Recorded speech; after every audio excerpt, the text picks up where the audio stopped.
Sagrado corazón de Jesús, viva llama de amor y de luz, amigo tierno de verdad, maestro modelo de virtud.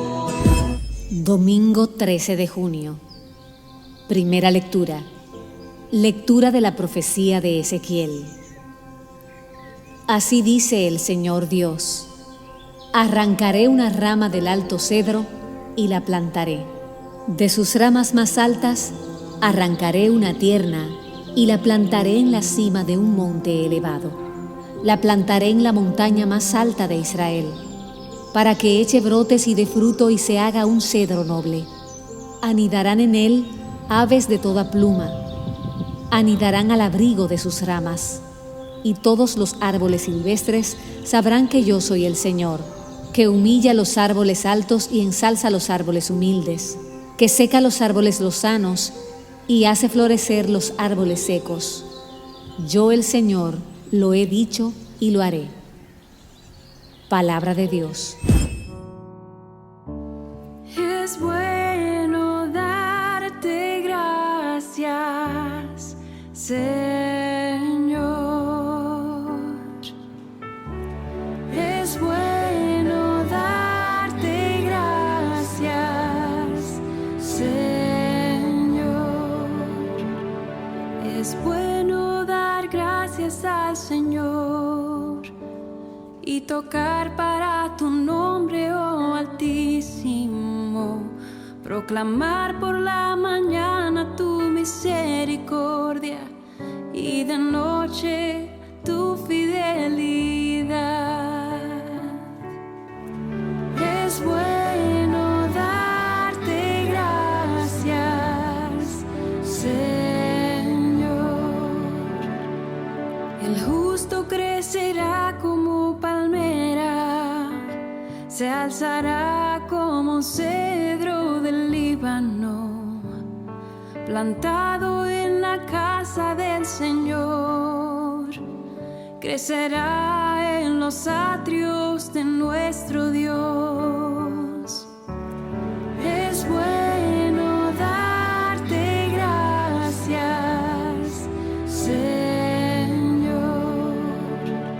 En la vejez seguirá dando fruto y estará lozano y frondoso, para proclamar que el Señor es justo, que en mi roca no existe la maldad.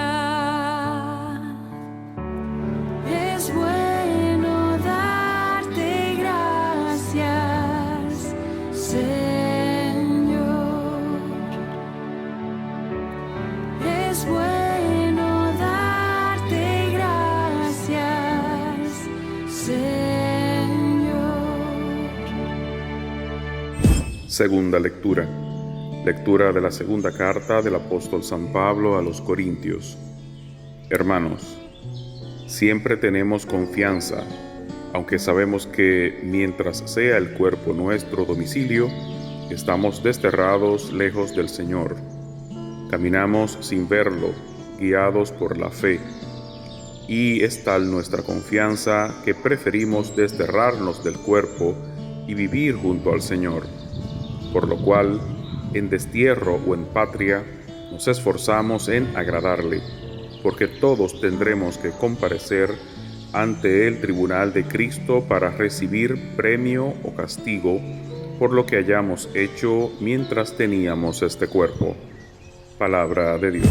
Lectura del Santo Evangelio según San Marcos. En aquel tiempo decía Jesús a las turbas: el reino de Dios se parece a un hombre que echa simiente en la tierra. Él duerme de noche y se levanta de mañana. La semilla germina y va creciendo, sin que él sepa cómo. La tierra va produciendo la cosecha ella sola. Primero los tallos, luego la espina, la espiga, después el grano. Cuando el grano está a punto, se mete la hoz, porque ha llegado la siega. Dijo también: ¿con qué podemos comparar el reino de Dios? ¿Qué parábola usaremos? Con un grano de mostaza. Al sembrarlo en la tierra es la semilla más pequeña, pero después brota, se hace más alta que las demás hortalizas y echa ramas tan grandes que los pájaros pueden cobijarse y anidar en ellas. Con muchas parábolas parecidas les exponía la palabra, acomodándose a su entender. Todo se lo exponía con parábolas, pero a sus discípulos se lo explicaba todo en privado. Palabra del Señor. Es bueno dar gracias al Señor, mis queridos hermanos, hermanas, en este 11º domingo del tiempo ordinario. El Señor nos regala esta palabra hermosa, una palabra en la que, como acabamos de escuchar, el reino de Dios, el centro de la evangelización, el centro de la predicación de Jesús, el reino de Dios. Hoy el Señor nos prepara, nos regala dos comparaciones del reino de Dios. ¿Con qué nos lo compara? Primero vemos a alguien que sale a sembrar, solamente sabe que tira la semilla y luego esto crece, pero no se entera cómo esto sucede. Pues lo mismo pasa con el reino de Dios en nosotros. Cuando Dios llega a nuestras vidas, nosotros no nos enteramos cómo es que esto va creciendo, cómo se va fomentando. Sin embargo, hay una realidad, va creciendo. Porque no depende de nosotros, mis queridos hermanos, hermanas, hacer crecer directamente el reino de Dios, sino convertirnos en tierras fértiles, abrirnos a la palabra de Dios, abrirnos al Evangelio, para que el Señor entonces haga crecer esta semilla, haga crecer este tallo y haga de nosotros, saque de nosotros verdaderos frutos, frutos que alcancen para la vida eterna. ¿Con qué compararemos el reino de Dios? Ya vemos que el reino de Dios no crece por nuestras propias fuerzas, sino que crece porque el Señor lo hace. Es el Señor quien quiere. Pero también vemos cómo lo comparan con un granito de mostaza. El reino de Dios, que a veces lo vemos como lo más insignificante en nuestras vidas, les damos simplemente un espacio, una pequeña cabida. Sin embargo, en la medida que lo aceptamos y este va creciendo, pues se convierte en el árbol más grande, en la hortaliza más grande dentro de nosotros. El reino de Dios, podríamos decir, se apodera de nosotros, sale de nosotros.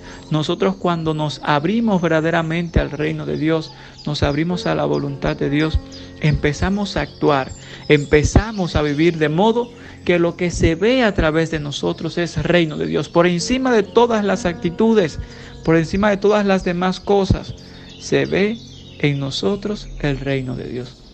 A nosotros no puede llegar la palabra de Dios, encarnarse y dejarnos igual, o nosotros continuar con la misma forma de ser. No. El Señor nos cambia. Esa semillita pequeña que llega a nosotros, pues se va transformando en el árbol más grande. Se convierte, a final de cuentas, en lo que nos identifica, en lo que más se ve. Y se convierte en el lugar donde vienen a anidar los pájaros, donde vienen a anidar los pájaros que vienen a formar parte de nosotros. Nosotros, el reino de Dios en nosotros, se convierte en lo más importante, en lo más grande y en lo que más nos identifica. Que el Espíritu Santo nos mueva el corazón para abrirnos, convertirnos en tierras fértiles, para que el reino de Dios se haga presente en ti y en mí. El Señor esté con ustedes, y la bendición de Dios Todopoderoso, Padre, Hijo y Espíritu Santo, descienda sobre ustedes, sobre sus familias, y les acompañe siempre. Reina, reina Jesús para siempre.